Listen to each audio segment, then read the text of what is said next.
Hello, I'm Karina Charles and welcome along to Country Focus. Today I'm in County Cavan where I'll be visiting Trinity Island, located close to the town of Killashandra. Trinity Island is a tranquil private island set on the banks of Lough Oughter. Covering 150 acres of native Irish woods, the island is surrounded by 5 kilometres of lakeshore walkways and is inhabited by a variety of local wildlife.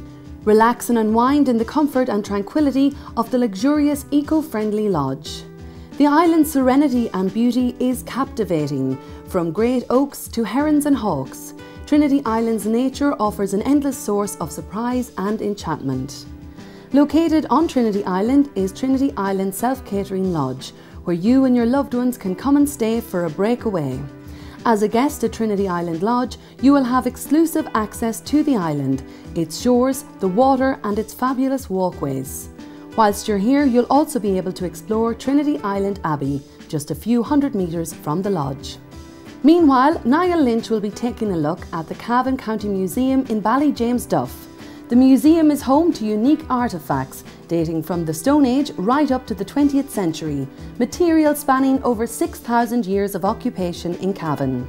Displays of notable interest include the Killycluggan stone and the three-faced Corlac head, two of the most recognisable examples of Celtic spirituality in Ireland. The museum also houses a medieval dugout boat and a selection of medieval Sheela-na-gigs, as well as a folklife gallery depicting life in the late 19th and early 20th centuries. Newly opened galleries deal with topics as diverse as the Great Famine to Percy French. Their temporary exhibition space plays host to regular art displays by local and national artists. So much to see, so let's get moving.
Hello, I'm here on Trinity Island with Tom O'Dowd, owner and carer of the island. Tom, where exactly is Trinity Island located? Trinity Island is located in Lough Oughter, and Lough Oughter is on the River Erne, which flows from Gowna to Belturbet. Trinity Island will be about 5 miles from Cavan town as the crows flies, but maybe 8 miles by car. It's about 4 miles from Killashandra. Tell us a little bit about the features of the island.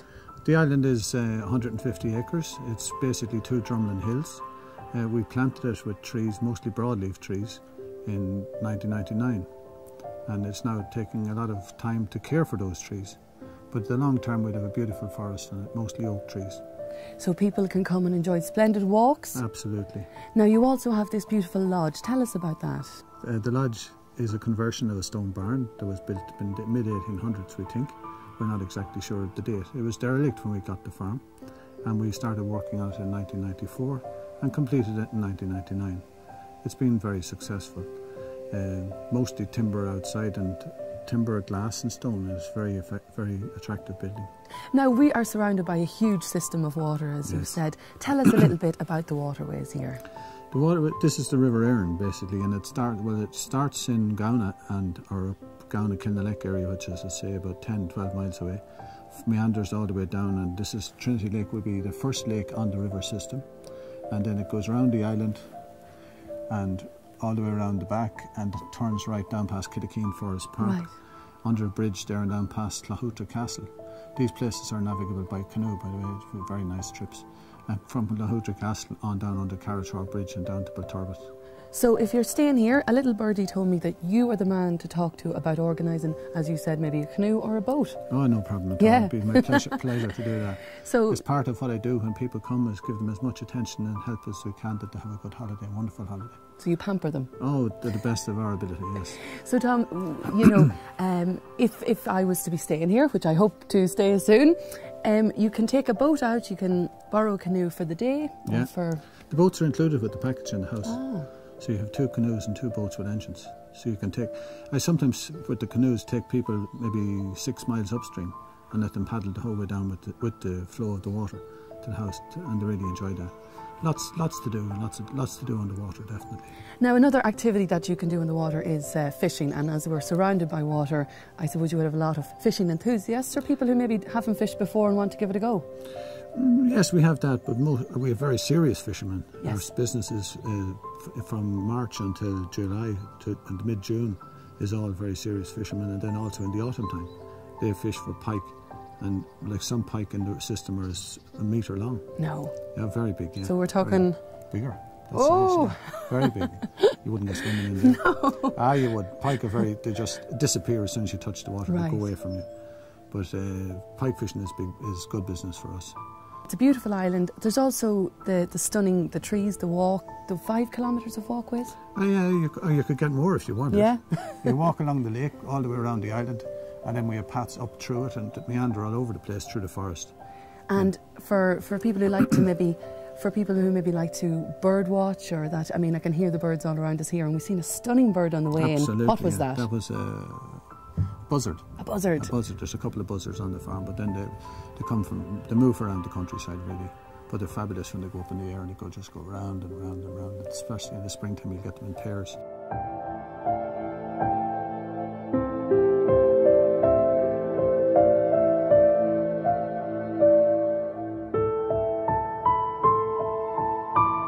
Hi, I'm Niall Lynch and I'm here at the Cavan County Museum. Not many counties can boast a museum on this scale.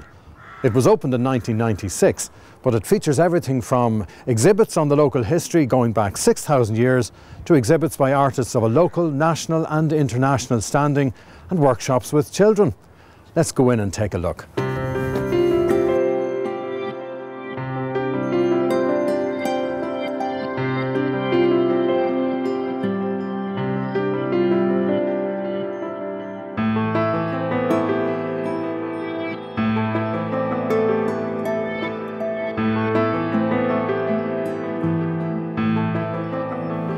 Well, I'm here on the 3rd floor of Cavan County Museum, and I'm with the curator of the museum, Savina O'Donoghue. Savina, tell me a little bit about how this wonderful museum started. Well, Niall, I'm glad you said wonderful, because we think it's a wonderful museum. It originally was a convent, actually, Niall. It was built in 1881 and designed by the famous architect William Hague Jr. And the nuns were here. It was a school. From 1883 it opened then. They started to build it in 1881, 1883 they opened the building. And it was a school from then right up until 1992. And in 1992, with the decline in vocations, there was only 2 nuns left living. And as you said, in this magnificent building, it wasn't practical. So they put the building up for sale, and Cavan County Council bought the building to become the county museum, renovated it, and in 1996 it opened to the public. And it is a growing, living museum, isn't it? Very much so. I know museums are about the past, but in Cavan County Museum we like to think of the present and the future. So we work a lot with children with that in mind. We like children to think of the museum as an exciting place, not a boring place, as I think I would have thought as a child. And I would have too. Thought, I'm in Dublin or New York or somewhere, oh, I'm better go visit the museum. Yeah. But there is a different feel about this museum. We hope so. We hope that it's a learning, it's a centre of learning, it's a centre of learning about the past. But in doing that, we like when people come that there's enjoyment as well, a fun element for children. So, Savina, it is a Cavan County Museum. Yes. It has items of national importance. Yes. But what makes it a Cavan County Museum? Well, a lot of the artefacts here, we have a lot of different galleries within the museum that deals with different aspects of history. And a lot of the artefacts within those galleries originated from Cavan. Okay. For example, we have a lot of artefacts on loan from the National Museum in our archaeology gallery. Okay.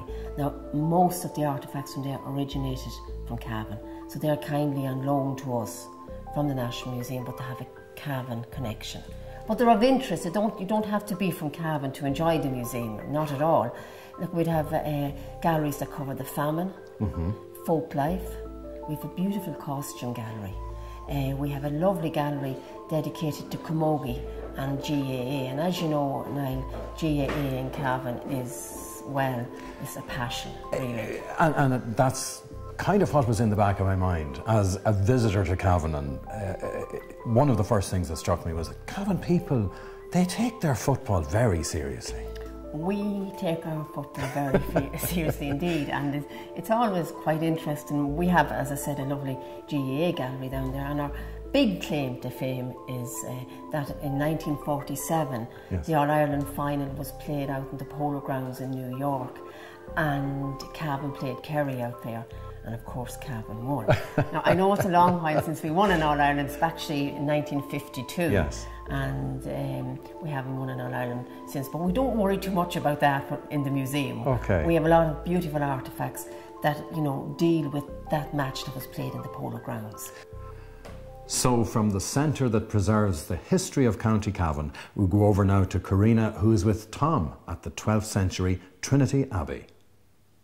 Thanks a million, Niall. So Tom, tell us about this fascinating building that's here behind us. Trinity Abbey was built in 1237 on a pagan worship site. It's actually in a ring fort. You can see the circle right around the edge, where the monks built a wall, a stone wall, and filled it with earth behind. They said at the time to protect it from the water, because the flood used to rise much higher than it does now. The practice here from 1237 until 1560 or 1570, when the Reformation of the monasteries happened and Cromwell started to come into Ireland and do his dirty deeds. The monks left. It was almost 100 years later when the papal nuncio's representative came here, inspected the abbey and deemed it to be no longer suitable for worship and considered it closed. From that time up until 1994, very little was done with it. But in 1994 we got a grant from Leader to fix the gable walls and point them and make them safe. The top of the bell cots up there, you could see sunlight straight through it, and some of the big stones that supported it had actually blown out with the wind. God. So that gave us, it was great satisfaction to get that done, and the help from Leader, actually, and our own money, we achieved it. We got professional people to do it as well, and after that we got a further grant from the County Council and Heritage Officer to do more pinning and pinning on the walls around, and we brought it to this stage where all the walls that were existing are safe. An interesting story about it, my grandfather was digging a grave here in the early 1900s, and himself and some other men, and they came across a coffin that was very, very decayed, but when they worked on down, they thought it was just a bundle of bones they would take out, but there was a young woman in the coffin with a head of auburn hair and her skin as fair as yours, Karina. And yes. Still... They said my aunt would have said it a saint, to be sure, but they don't know. She was buried for many, many years before that. We don't know where that is either in the ruin. Absolutely. There's also another very interesting gravestone inside the door of a young man who died aged 19 years. It says, "Here lay at the body of Hugh Maguire, depart this life, aged 19 years. He was a huntsman.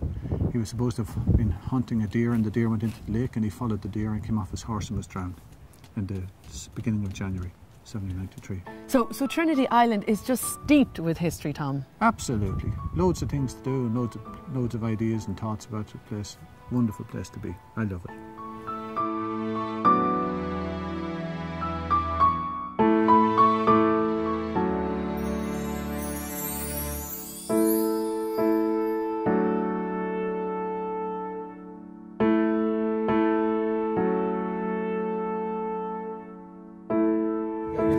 No, I didn't get a wet foot. I'm fine, I'm fine. Oh, I thought you got two wet feet and jumped out of the boat that day. Can we make a cup of tea now? We will. Let's do that. Maybe a hot whiskey. Oh God, that'd be great. Irish coffee, even better. So myself and Tom have come inside Trinity Island Lodge, and here we have a stunning aerial photograph of Trinity Island. Tom, it just shows the scale of the whole island. Talk us through what we're looking at. The island is 150 acres in total. Starts here at here where this little river splits it from the Derry's farm, and there's a causeway across to give access 365 days of the year. As the water level rises and falls, and sometimes would actually cross the causeway at a very high flood. And you actually built this? Yeah, we built this in 1999. It started a long time ago. It was a small pathway across, and then it got bigger with time. It was more work, and then eventually the causeway was finished in 1999. The causeway then links, the road was built on around this ring fort here, and all the way across to the house, the lodge here. It also services up into the middle of the forest to about here, and extends all the way right around the back for access to further forest, and also access up this way. The map shows, or the photograph shows, the lines of the forestry that we planted, which is all oak and ash, and some Scots pine planted through the oak to force it to grow up tall and straight. It also, you can see the lines of footpaths through the through the forest around here, back down, and also from the house, the lodge, down to the lake, along the lake here, and right around and up to this turning spot in the middle, and around here and back down this side. Giving it a kind of a heart-shaped feel. Yes, very romantic.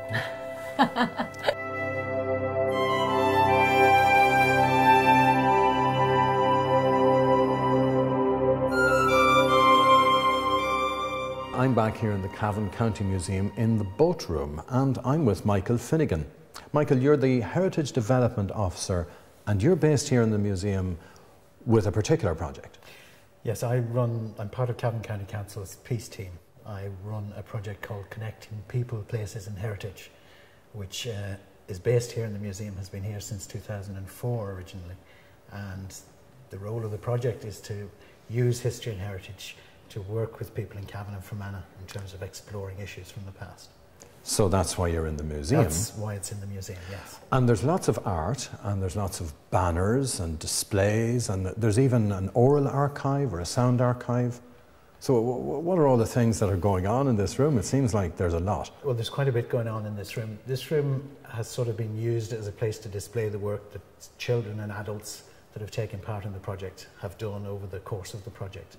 And at the moment, what the children have been doing is developing this gallery space and adding in their work into it. There's quite a few things in here that they would have worked on. Okay. So when a group of school children comes in, for instance, what will you do with them? Well, the way the project works is we partner schools from Cavan and Fermanagh, from different backgrounds, different communities, and they come into the museum about 5 times in the course of a school year. And what they will do is they'll do some workshops on history and heritage, shared heritage, diverse heritage, that sort of thing. And they'll also do some workshops on issues like prejudice, diversity and that sort of thing, and do some artwork as well when they're here. So it's learning to step into another person's shoes. It is. It's getting to know about other people. And I mean, these two counties border on each other. They're communities which otherwise you might have thought are very close, but yet they actually don't know much about each other. Well, they don't. In terms of the project has worked with adult groups, and quite a number of adult groups would remark that when we will be going over and back across the border, that in the past they wouldn't have gone across the border.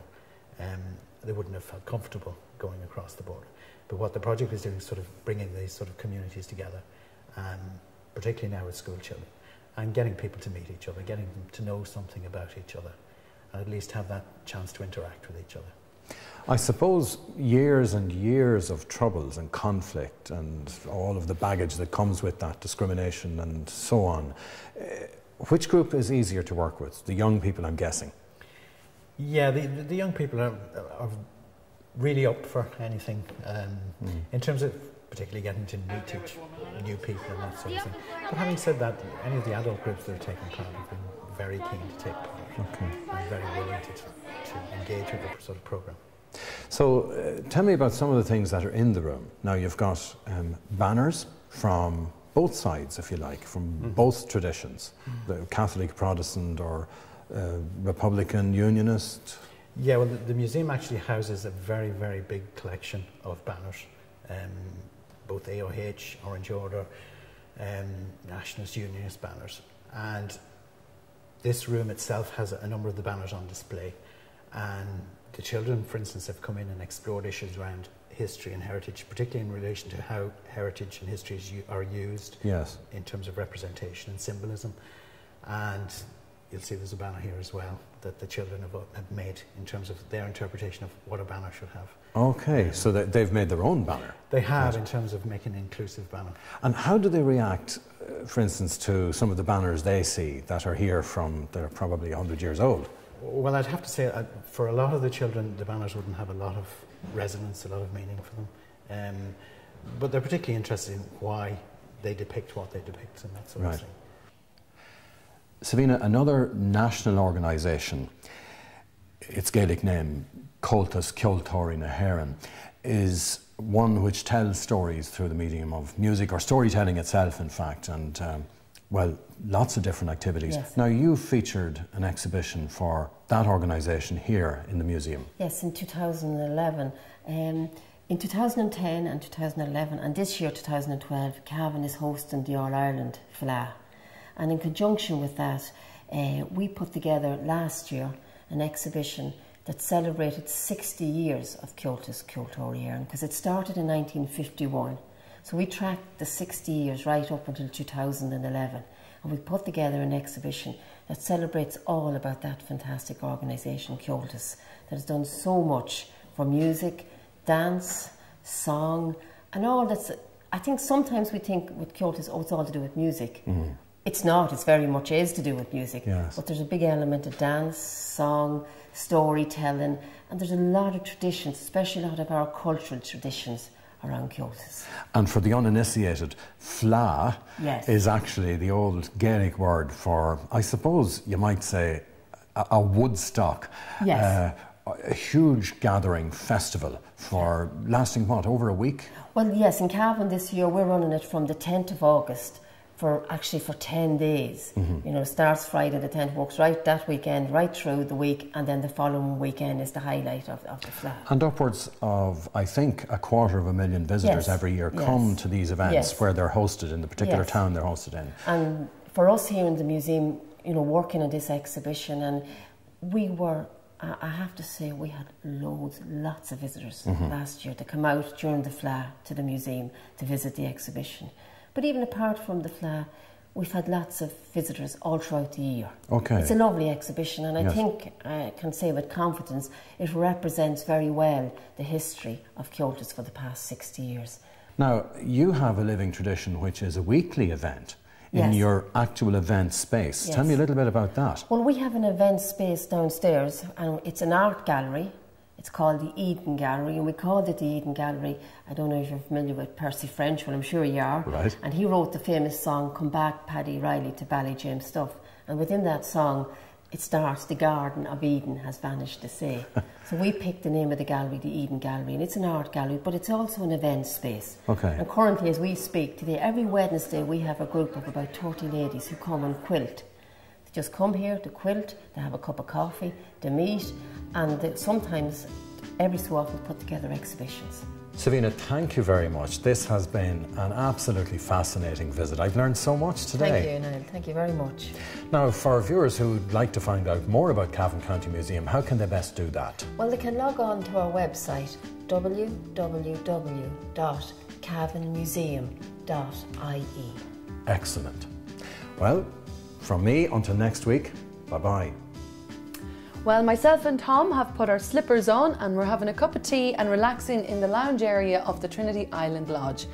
Tom, yourself and your wife, Marietta, revamped and renovated this premises. What was it beforehand? It was an old stone barn with a big hole in the roof when we got it. Mud on the floor all the way downstairs, and no windows and doors up here, no floor at all, just a couple of rafters that were always left at the floor. So a big challenge. Oh, a mighty interesting challenge, yes, with lots of excitement in it. You decided to put the lounge, the sitting area, the dining area and the kitchen upstairs to take advantage of the stunning views, because we really have them here. Exactly that, and we put 2 doors on it so we could go out on the deck. The deck surrounds the whole upstairs, so it gives you the space. It gives you 2 sorts of space. When you go downstairs, you have outside yard all around.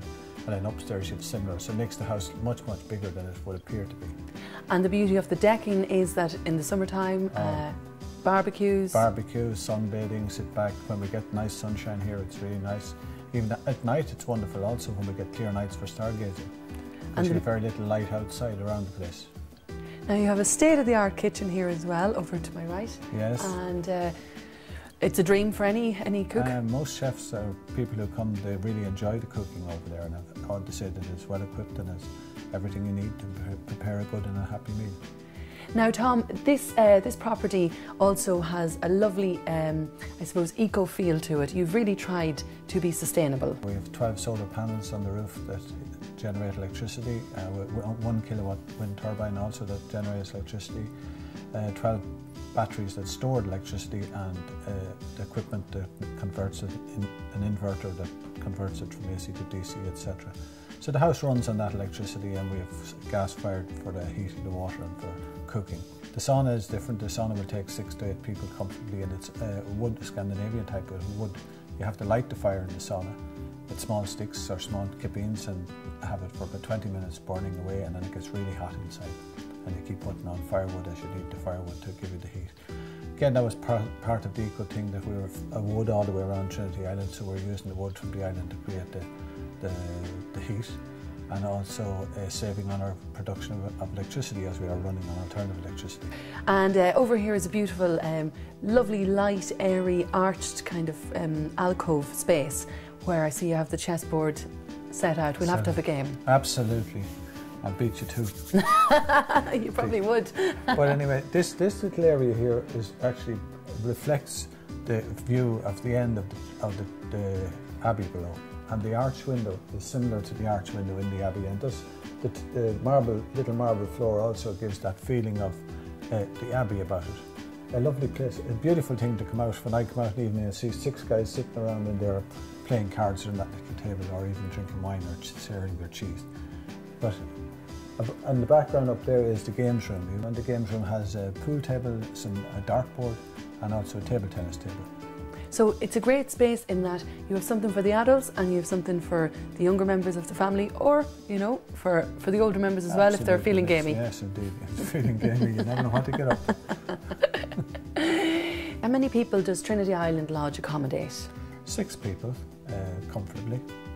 There are 3 bedrooms, 2 single beds in each. They can be zipped and clipped together to make double beds, should it be a romantic couple together.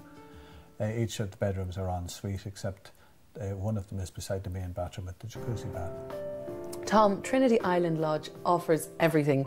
You have the beauty of the River Erne, you have the history of the old abbey, you have walkways, you have nature, you have a stunning jacuzzi and sauna. What more could anyone ask for?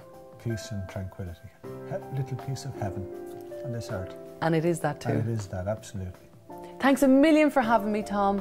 How can people get in contact with you if they'd like to stay here at Trinity Island Lodge? Contact us through our website, trinityisland.com, or they can phone me at 0035349433424 or 00353879838 But the easiest way is trinityisland.com. They can also write to me at Trinity Island, County Cavan, Ireland. Tom O'Dowd, Trinity Island, County Cavan, Ireland. Well, look at Tom. Thanks a million for having me. I have really enjoyed my day on Trinity Island, soaking up the ambience of this beautiful country lodge nestled in the heart of Cavan's lakelands. But for now, it's goodbye from myself and Niall. If you'd like to find out more information about Country Focus, you'll find us on Facebook. Bye till next time.